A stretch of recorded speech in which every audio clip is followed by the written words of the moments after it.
नमस्कार दोस्तों, चलिए जानते हैं यूपी के 50 बड़ी खबरें सिर्फ 10 मिनट में। अगर उससे पहले आप चैनल पर नए हो तो चैनल को सब्सक्राइब जरूर करें और बेल आइकन को दबाना ना भूलें। तो चलिए शुरू करते हैं बिना टाइम गवाए। उत्तर प्रदेश में एक दुर्लभ मामला सामने आया, जहां मरीज की किडनी में 13 लीटर पानी भरा मिला। डॉक्टर भी देख चौंक गए और समय रहते सर्जरी कर जान बचाई। विशेषज्ञों ने चेताया है कि पेट फूलना, पेशाब रुकना या लगातार दर्द जैसे लक्षण दिखें तो तुरंत अस्पताल जाएं। लखनऊ में दिन की तपिश से लोग परेशान हैं, उमस बढ़ी हुई है। वहीं वाराणसी और भदोही में मौसम विभाग ने 2 अक्टूबर तक बारिश के आसार जताए हैं। हल्की से मध्यम वर्षा होने की संभावना है, जिससे तापमान में गिरावट आएगी और लोगों को गर्मी से राहत मिल सकती है। शिक्षा मित्रों के लिए बड़ी खुशखबरी है। सरकार ने उनके मानदेय में बढ़ोतरी का ऐलान किया है, जिससे लंबे समय से नाराज शिक्षा मित्रों को राहत मिलेगी। अधिकारियों के अनुसार नई व्यवस्था जल्द लागू होगी। इससे हजारों शिक्षा मित्रों को आर्थिक सहयोग और सम्मानजनक जीवन जीने में मदद मिलेगी। उत्तर प्रदेश में दर्दनाक घटना हुई, जहां करीब 1 दर्जन आवारा कुत्तों ने चारपाई पर लेटे बुजुर्ग पर हमला कर दिया। कुत्ते उन्हें घसीटते हुए बाहर ले गए और बुरी तरह नोच डाला। गंभीर हालत में बुजुर्ग को अस्पताल ले जाया गया, लेकिन इलाज के दौरान उनकी मौत हो गई। मौसम विभाग (IMD) के अनुसार आज उत्तर प्रदेश के कई जिलों में बादल छाए रहेंगे और कहीं-कहीं बारिश होने की संभावना है। लखनऊ, वाराणसी, प्रयागराज और भदोही में हल्की से मध्यम वर्षा हो सकती है। पूर्वी इलाकों में तापमान में गिरावट के साथ लोगों को गर्मी से राहत मिलेगी। उत्तर प्रदेश में एक चौंकाने वाली घटना सामने आई। मौलाना के बेहद भरोसेमंद व्यक्ति ने अचानक भीड़ को भड़काया और अफरा तफरी मचा दी। इसी दौरान उसने मौके से पुलिस का वायरलेस हैंडसेट भी लेकर भाग गया। पुलिस मामले की जांच में जुट गई है और आरोपी की तलाश कर रही है।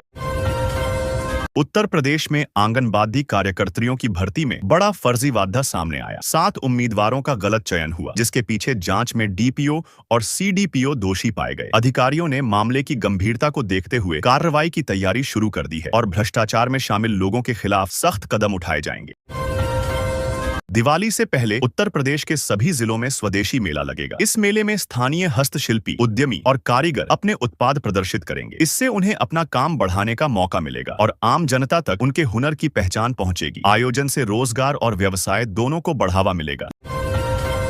लखनऊ में सहारा सिटी की लीज खत्म हो गई है। नगर निगम ने 130 एकड़ और LDA ने 70 एकड़ जमीन पर कब्जा कर लिया। अधिकारियों के अनुसार अब इन क्षेत्रों का विकास और नियोजन सरकारी योजना के अनुसार किया जाएगा, जिससे अवैध निर्माण और अतिक्रमण की समस्या दूर होगी।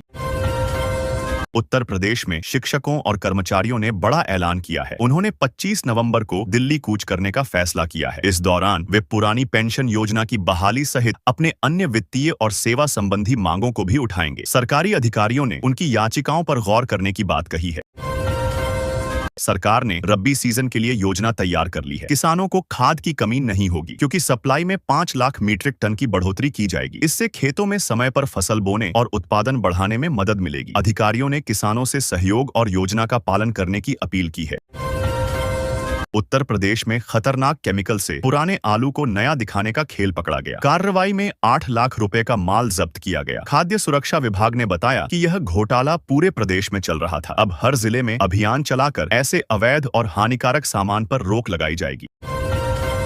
बदायूं मेडिकल कॉलेज में जूनियर डॉक्टरों ने नर्सिंग छात्रों के साथ मारपीट की। घटना के बाद पुलिस ने 6 डॉक्टरों को गिरफ्तार कर लिया। वहीं कॉलेज प्रिंसिपल ने मामले में 12 अन्य कर्मचारियों को निलंबित कर दिया। प्रशासन ने घटना की गंभीरता जताते हुए जांच तेज कर दी है। बरेली में प्रशासन ने कार्रवाई का मन बना लिया है। हिंसा के आरोपी मौलाना तौकीर रजा के करीबियों के खिलाफ बुलडोजर चलाने का ऐलान किया गया है। अवैध निर्माण और अतिक्रमण को हटाकर कानून का पालन सुनिश्चित किया जाएगा। अधिकारियों ने कहा कि किसी को भी छूट नहीं दी जाएगी। उत्तर प्रदेश में कक्षा 7 की छात्रा को एक दिन के लिए प्रधानाध्यापक बनाया गया। इस पहल का मकसद बच्चों में नेतृत्व और जिम्मेदारी की भावना विकसित करना है। छात्रा ने विद्यालय के दैनिक कार्यों का निरीक्षण किया और प्रशासनिक जिम्मेदारियों का अनुभव प्राप्त किया। दिवाली से पहले उत्तर प्रदेश में ट्रैफिक व्यवस्था सुधारने के लिए नया प्लान तैयार किया गया है। शहर को 6 ग्रिड में बांटा गया है और प्रत्येक ग्रिड में प्रभारी बनाए गए हैं, जैसे थानों में होते हैं। इससे ट्रैफिक की निगरानी और नियंत्रण बेहतर होगा और त्योहार के दौरान जाम कम होंगे।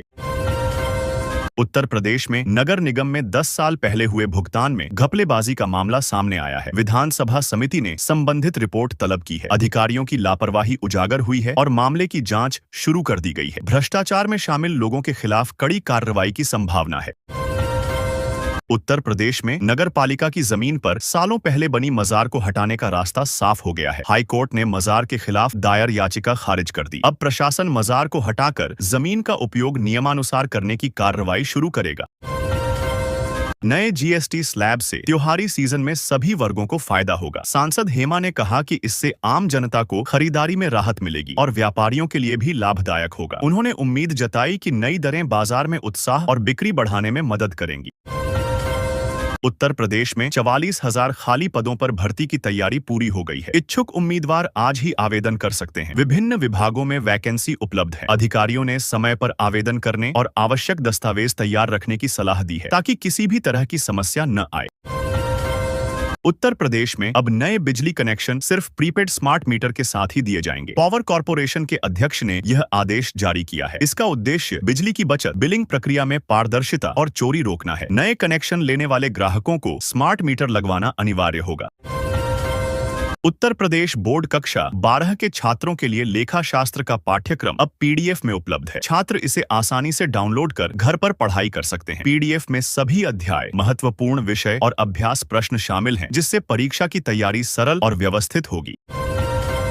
उत्तर प्रदेश में 61 साल बाद एक भव्य आयोजन होने जा रहा है। इस कार्यक्रम में देश विदेश से करीब 32,000 प्रतिभागी हिस्सा लेंगे। आयोजन के लिए 350 एकड़ क्षेत्र में टेंट सिटी बनाई जा रही है। तैयारियां जोर शोर से चल रही हैं, जिससे यह उत्सव यादगार बनेगा।